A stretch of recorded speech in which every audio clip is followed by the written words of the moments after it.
Oh, I hope this is our next match here. Green Ooh. White Heroic versus Reanimator. Spice. This looks fun.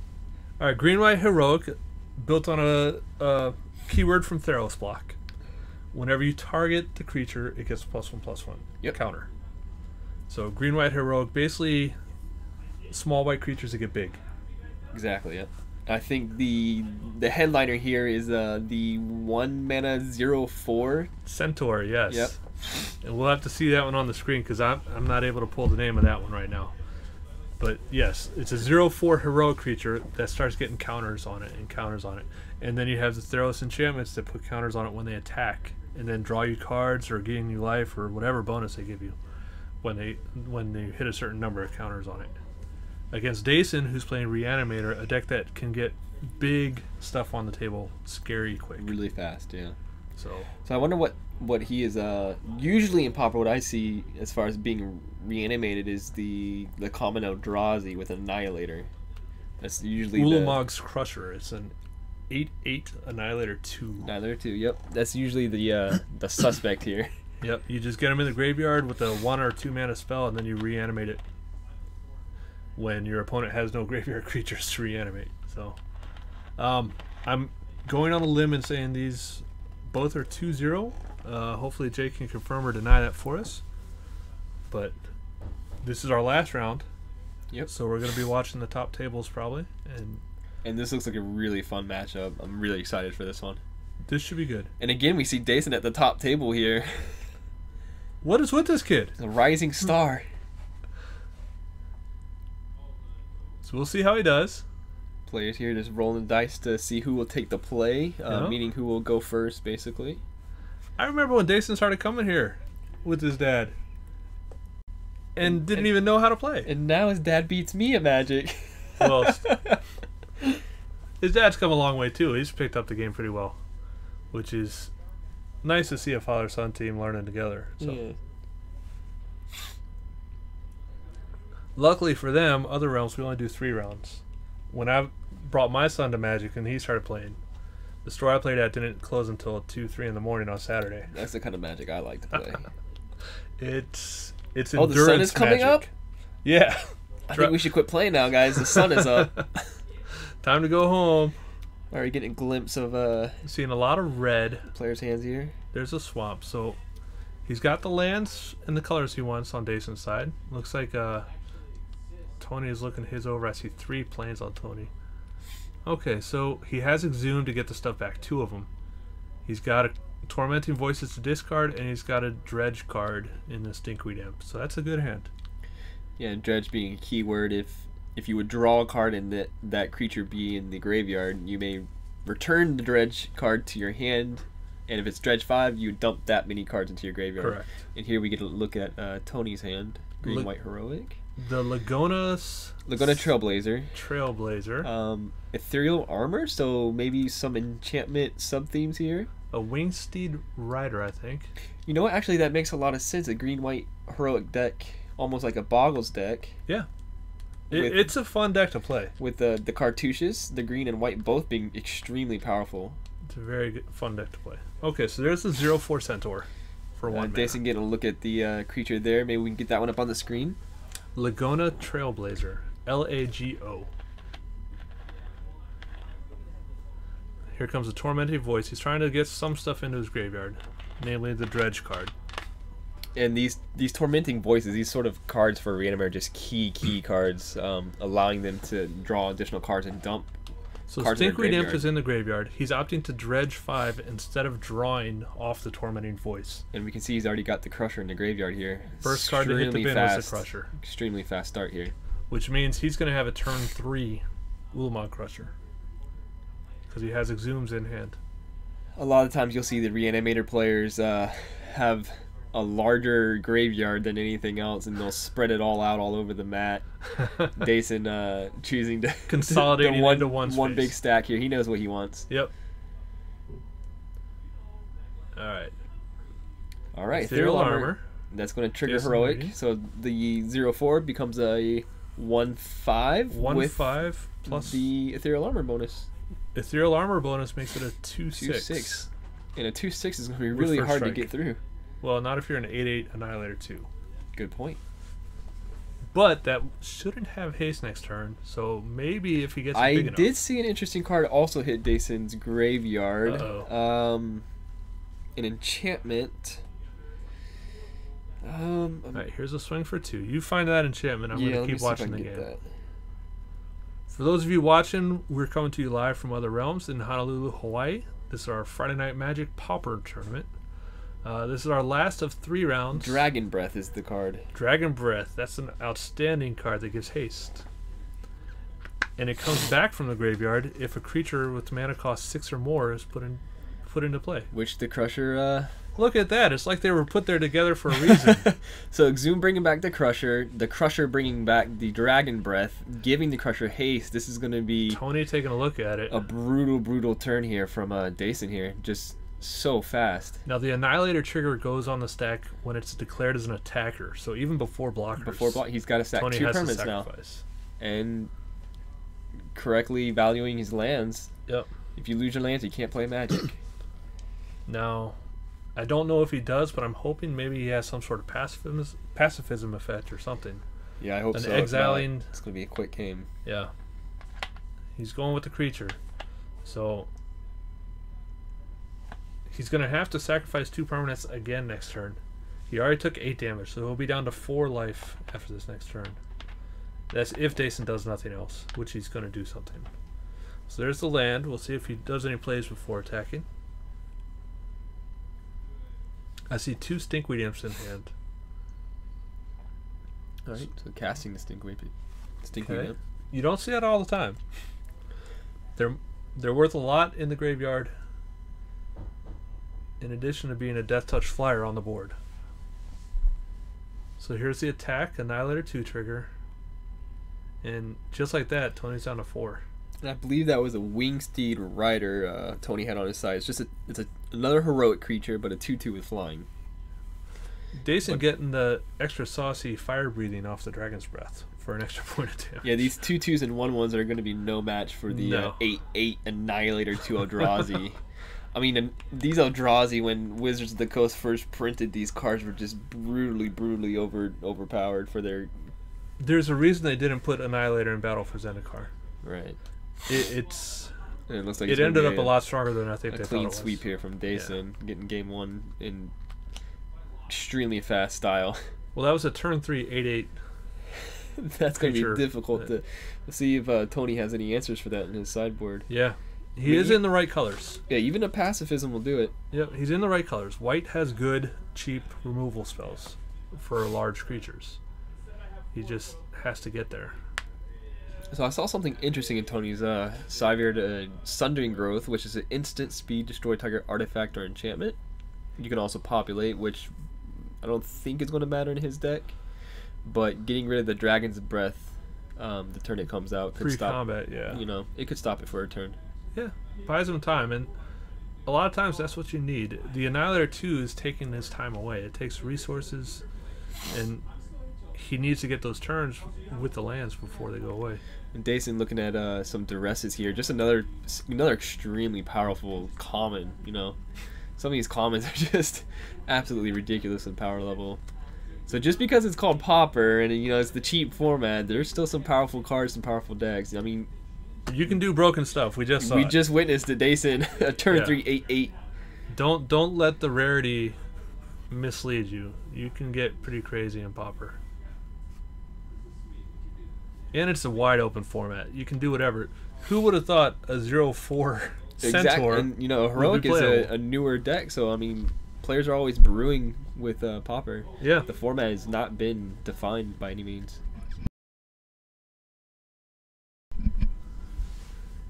Yeah.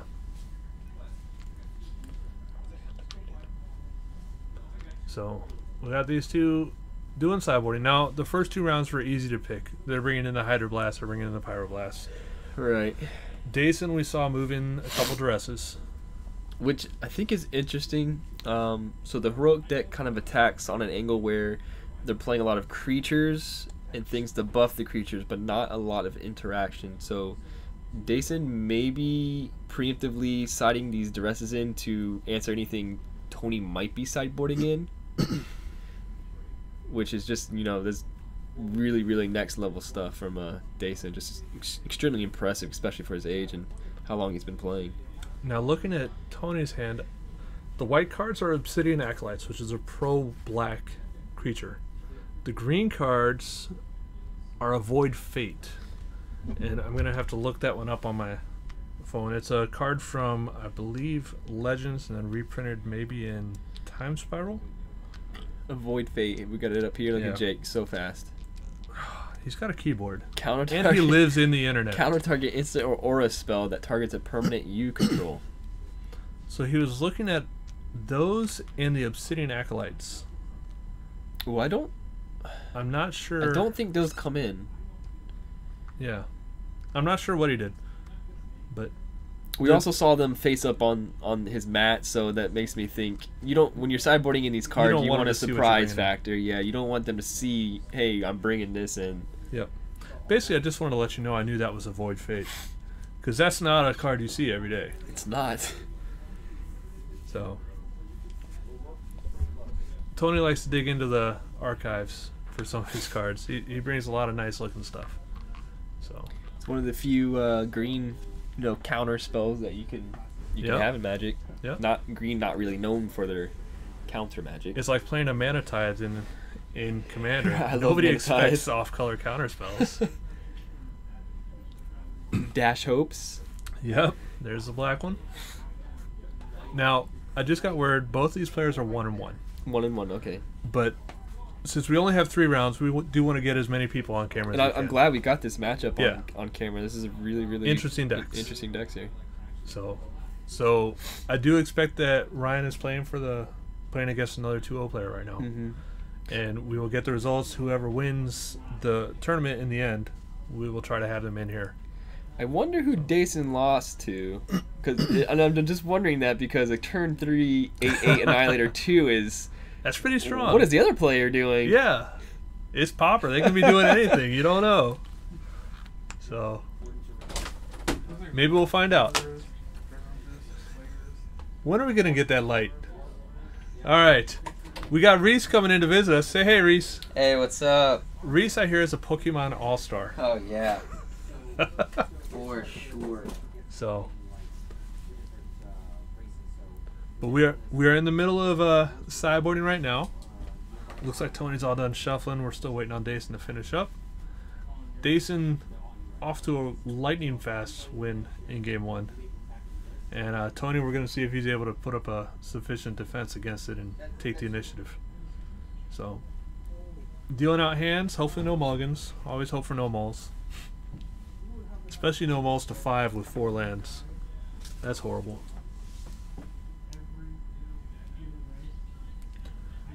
Looks like sufficient lands in both hand. Dason showing the camera his hand, so the players here have been very nice about showing us their hand. So we did bring in Obsidian Acolytes. I see 1 Ethereal Armor. Trying to tilt it because of light. A Crowin Skyguard. So there's a flyer. Yeah, 2 flying creatures with heroic, Ethereal Armor, Obsidian Acolyte, and 3 lands. What does Obsidian Acolyte do? It's a 2/1 pro black. You can pay 1 white to give another creature pro black. Okay. Dason with 1 red mana, Exhume, Tormenting Voice, Faithless Looting, which will hopefully get good stuff in the graveyard, and 2 Eldrazi. 1 being the 8/8 Annihilator, and the other being a 7/7 Trample. Faithless Looting being another one of the cards I was mentioning earlier, like Tormenting Voice is super important to these Reanimator decks, letting them draw. Like this hand here, Dason, if he didn't have those Faithless Looting, he probably doesn't keep, right? Like, No. His hand's not doing anything. Faithless Looting is a 1 mana draw 2. Right. So He doesn't care about discarding at all. here he's going to be able to put some stuff he wants into his graveyard and draw 2 cards for 1 red. Just another extremely powerful common. So he discarded both of his fat creatures. And interesting to note, I think he did or did not. I think he did. Evolving Wilds, I think, was Okay, second so he card. did hit a land. Yep. Okay. I think that's kind of what he was looking for there. So now he needs 1 more land. Exhume, I believe, costs 3. Right. Yep. Okay, so he accidentally picked up 2 cards. Judge is right there, scolding him. Don't do that. Looks like the decision is that he did see it, so they're going to randomize. Yep. The deck was already randomized, so shuffling it again It's just going to continue to be random. Yeah. He kept the card that was on top. Judge was right there and saw which one was on top. Randomized the rest of the cards so that it doesn't know what it is. It's a good Didn't judge know what call. it was before. We've got some great judges over here at Other Realms. I like them. They don't always vote in my favor, but I like them. Oh, it's a Radiant Fountain. So he gains 2 life, and it provides colorless mana. I think they're going to get a Tormenting Voice or another Faithless Looting here. Tormenting Voice, being better on his mana, but Faithless Looting, powerful all the same. Yeah. Tormenting Voice, probably, like you said, a better use of the mana. He's still looking for that black mana. And he gets another red here. And another creature to discard, with this one having Dredge. He discarded the mountain. Okay, he already had another one in hand. I think Dason is just looking now for his black mana source. Alright, here comes Ethereal Armor on the Crone Skyguard. It's now a 2/2 with flying. And I'm sorry, it's a 3/3. 3/3. And because the heroic trigger. These things are going to get out of hand really fast. I see a Vines of the Vastwood, which is a 1 green. Your creature gets Shroud. Yep. 2 green, or a kicker of an additional green. Your creature gets +4/+4. The key thing here, he doesn't have any green at all right now. Oh wow, yeah. So he's on the mono white plan. So both players actually here, Colored screwed, yes. yeah, lacking one of their colors. Alright, But Dason's got Tormenting Voice with the discard. all his card draw. He's bound to find something. Oh, still nothing. So the Tormenting Voice he discards before the draw, and he found 2 Dragon's Breath. Tony finding a 4th Plains. Wondering where the heck his forests are. Alright, Dason gets knocked down to 15. So Tony now has plenty of stuff to sacrifice to an Annihilator trigger. He's got 2 Skyguards, 2 Acolytes. I think Dason wants to flashback the Faithless Looting here, if he sees it. It looks like he did not. Because Tony already drew his card. Alright, so just... But he did move it to the top of the graveyard, so next turn he's most likely going to do that. It's a sorcery, right? It is a sorcery Okay, speed, yeah, so he can't just, do it on that just step. missed it on that last turn. But There here he we go, goes.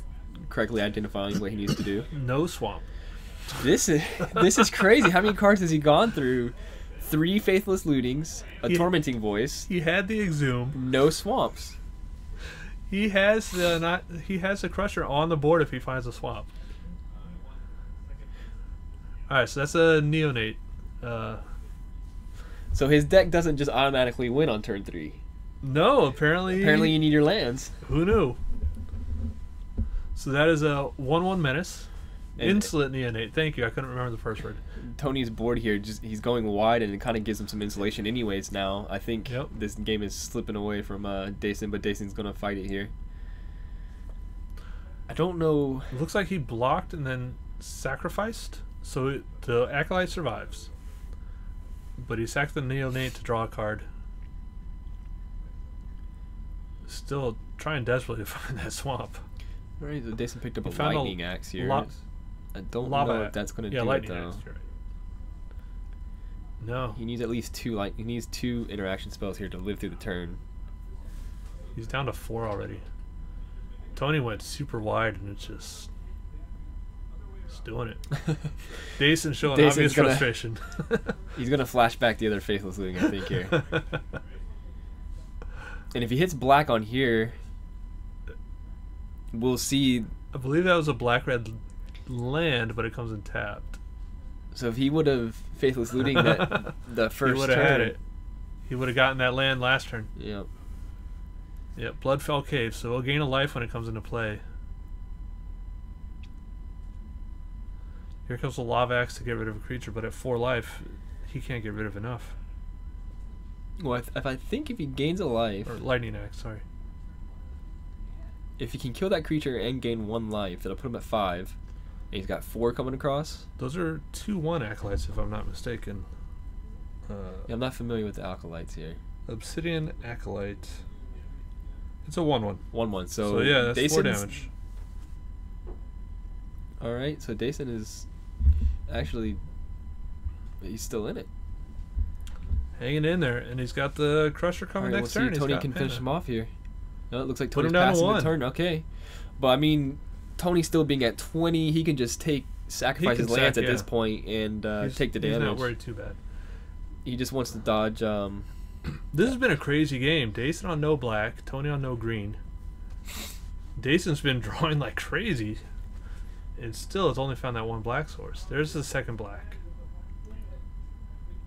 So that's right, a relief. Let's see what Dason can scrounge up here. I mean, folks watching at home, you can see the life totals, and Dason just struggling to get his black mana. Let's see, now, is there any way out of this? Alex came back round 1 against a burn deck when he was at 1 life. No, he didn't. He almost did. Thank you for correcting me, Jake. He almost came back from 1 life. Let's see if Dason can actually finish it.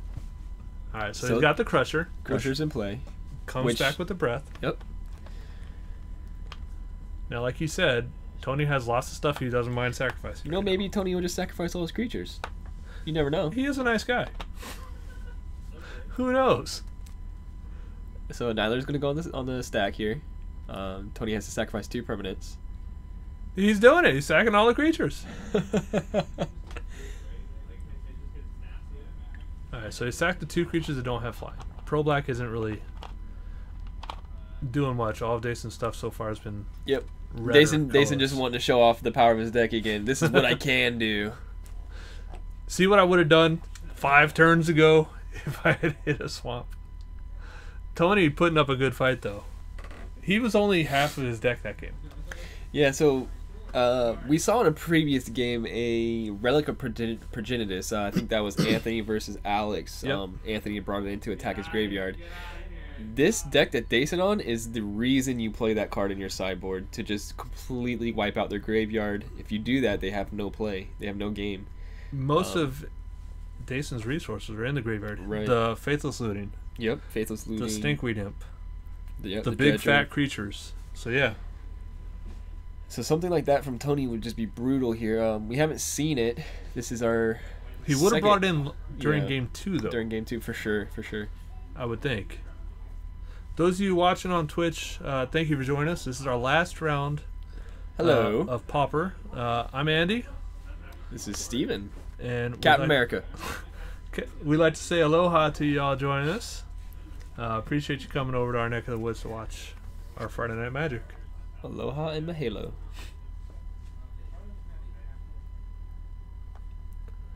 So last round, we're 1-1. This is Magic like you want it when the games count. I love it. I love it. I knew I had a good feeling about this matchup when they popped up onto the stream here. Yep. So Dason's going to be on the play, which when you're swinging with 8/8 Annihilator guys on the play, plays where you're going to want to be.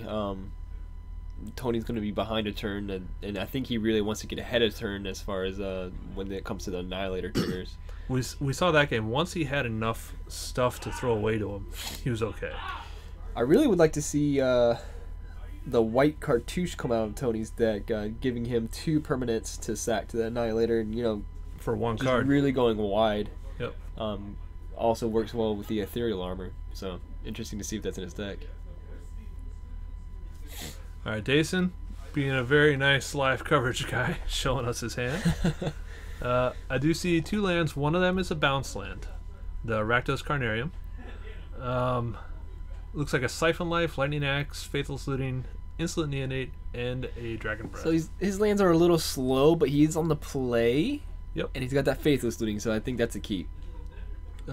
Tony, we have 2 planes, a forest, so he's got both colors. 2 Trailblazers, Rancor, and Avoid Fate. Wow, Rancor.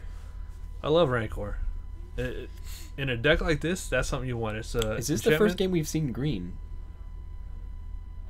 We didn't see it last game. He died very quick game 1. And he died on turn 3, so I think this is the first time we're going to be seeing some green from first Tony. force we've seen him. And so we'll see a turn 2 Laguna Trailblazer with the Rancor most likely. I think his deck is white-green heroic, not green-white. Well, G comes before W in the alphabet, but not in Wooburg. Wooburg. Okay, so Dason playing the black-red land. Very powerful Faithless Looting, and we'll probably see the bounce land from here. Thought the land came in tapped. So No, that's just the mono black. Well, he's on the What's- play, so this is his second turn. Okay. Yeah. Okay. So he discards Siphon Life, which is a spell that he can actually cast from the graveyard by discarding a land. Unless Jake proves me Siphon wrong. Life was a drains the opponent, you gain life. Correct. I imagine. Okay. Siphon Life, three mana, 2 black and 1 colorless. It has Retrace. So by discarding a land from his hand, he can cast it All right. by paying the cost, and it's a 2 life swap. Yep. So Dason plays the bounce land, bouncing his life gain land there. Which will let him get 2 life off of it. There's the Rancor, like we Tony thought. suiting up the Rancor, triggering the heroic. So it's now a 3/5 3/5 with an armor. Wow, he has the ethereal armor on it now. This is the kind of start Tony wants. This is the start we haven't seen yet. No, we have not seen it out of him tonight. So that's 2 counters, 2 from the Rancor, and 2 more from the armor. So that's a 6 power creature right now. So I think this game, I mean, we didn't see it the first 2 games, but he's going to want to be suiting this Trailblazer up, and we could see it get bigger than an 8/8, to be honest. We could. It could stand up against that guy, against the Crusher. Dason having 3 mana here. The Lightning Axe is too late. It's too big for Yeah, that. that doesn't take many triggers of the Trailblazer. It already starts at 4 toughness, so Yeah. very difficult to. And that, I mean, that's why that card's one of the better heroic cards in that deck. It's just very hard to get rid of. So Dason is looking at a Shred Memory. So it seems like he might be thinking about going after his hand and then worrying about the threats on board. He does have Siphon Life, so Yeah, I think here you wanna answer that threat. That it's already remove up to 4 target cards in a single graveyard from the game. Shred Memory. I was mistaken about it. I got the name, but it's actually a graveyard hate, so he's probably looking at the transmute effect. So what's he trying to find here with the transmuting zoom? Or does it has to be equal to the? It has to be 2 mana. 2 mana, okay. So Tormenting Voice, but that's already in his hand, I believe. I'm not sure. That's why I'm sitting here, Steven. You know it could kill that. Oh no, never mind. I was thinking the imp. Stinkweed Imp, it's got But first strike. It's got though. first strike. So. Ethereal Armor is a heck of a card. Yeah. So Faithless Looting, he's trying to fill up that graveyard some more land and land. Dason really wants to just get a really fast Crusher here. I mean, that's one of the easiest ways to get to deal with the opposing creature. So last game we saw Dason couldn't find black mana. This game he can't find any meaty creatures. Kind of seeing the holes in this Reanimator deck. Game 1 was just a flash. Game 1 was insane.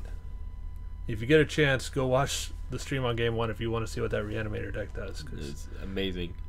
fast. So here's a swing for 6.